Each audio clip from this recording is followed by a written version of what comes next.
ஆயிரம் உறவுகள் வந்தாலும், ஏன் அந்த ஆண்டவனே வந்தாலும் உலகம் தேடும் உன்னதமான உறவு எது தெரியுமா? தாய் மாமன் எங்கே என்றுதான். தங்கச்சிக்கு சீர் செய்யணும்னா தலைய கூட அடமானம் வைப்பான். அக்காவுக்கு சீர் செய்ய அகிலத்தையும் விற்பான். தாய்க்கு பின் தாரம்னு சொல்லுவாங்க. தாய் தந்தையே தெய்வம்னு சொல்லுவாங்க.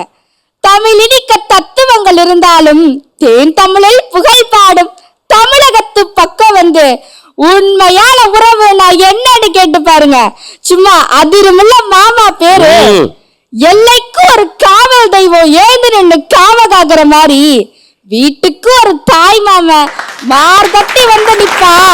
நமக்கெல்லாம் முன்னாடி வீரன் மாதிரி மீச வச்சிருந்தாலும் நம்ம முன்னாடி கோமாளியா வந்து நின்னு சிரிக்க வைக்கிறதும் மாமாதான். சொத்து பத்து எதுவும் இல்லாம ஏமாளியா வந்து நின்னு நம்மள அழ வைக்கிறதும் மாமாதான்.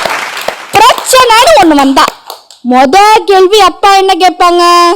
நீ ஏன் அங்க போன அப்படின்னு கேட்பாங்க. அம்மா என்ன கேட்பாங்க? எங்கடா அடிபட்டுச்சு அப்படின்னு கேட்பாங்க. மாமா என்ன கேட்பாரு தெரியுமா? அடிச்சவ வீடு எங்கடான்னு கேட்பாரு. அந்த கெத்து 1 கோடி ரூபாய் பணம் இருந்தாலும் ஊர் முழுக்க பட்டையே இருந்தாலும் இன்னைக்கு எட்டி கூட பார்க்கலங்க.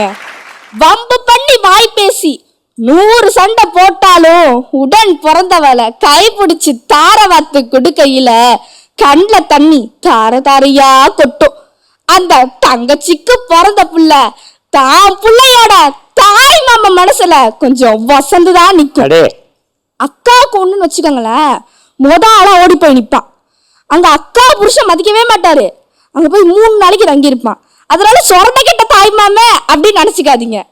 அம்மா அப்பா அதாவது லேசா சொல்லியிருக்கோம் 3 நாளைக்கு வீட்டுக்கே வரமாட்டான். அதே அந்த அக்கா பொண்ணு ஒண்ணு ஏதாவது குறையோட பிறந்திருந்தா அதையும் ஏத்துக்கிட்டு அன்பா சுமக்கிறவன் தான் தரணி போச்சும் தாய் மாமன்.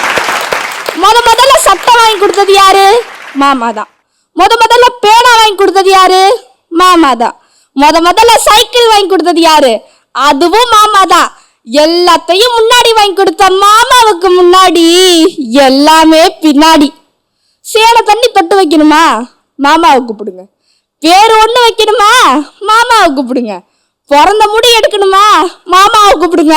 காது குத்தணுமா? அதுக்கும் மாமாவையே கூப்பிடுங்க. அதோட தாய் மாமனை சும்மா விட்டுருவாங்களா?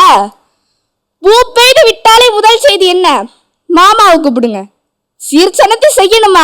அதுக்கும் அந்த இழிச்சவாய மாமாவையே கூப்பிடுங்க. கல்யாணம் முடிவாச்சு, 100 பவுன் ரெடி ஆச்சு, ஐயரும் வந்தாச்சு, ஓமகுண்ட வளர்த்தாச்சு.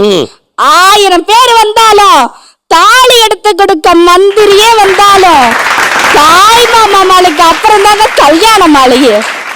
அந்த மாலையை போட்டுட்டு போறவன் தான். அதுக்கப்புறம் 5 வருஷம் இல்லைங்க, அதோட சீனே க்ளோஸ். ஏன்னாக்கா அதுக்கப்புறம் தாய் மாமாட்ட செய்யறதுக்கு ஒண்ணுமே இருக்காது. குழந்தை பிறந்ததும் முதல்ல வாங்குறதும் மாமாதான். நடவண்டி வாங்க 4 ஊர் அலைஞ்சதும் மாமாதான். பள்ளிக்கூடம் போகணும்னா விரல் பிடிச்சு நடந்ததும் மாமாதான். காலேஜ் போனாலும் கைய சச்சு வழி அனுப்பும் குழந்தையும் மாமாதான். 1 வயசு ஆயிடுச்சுன்னா தூக்கி போட்டு பிடிக்கிறதும் மாமாதான். 18 வயசுல சொல்றத கேட்கலனா தூக்கி போட்டு மிதிக்கிறதும் மாமாதான். எவ்வளவுதான் செலவு செஞ்சாலும் இதெல்லாம் ஒரு செலவா அப்படின்னு கேக்குற பாஸ்வேர்டு இல்லாத ஒரே பாக்கெட் நம்ம மாமாவோட பாக்கெட் தாங்க. ஒற்றை வரியில் சொல்ல போனால் தாய் மாமன் என்பவன் தாயும் மாணவன் என்று கூறி விடைபெறுகிறேன். நன்றி, வணக்கம்.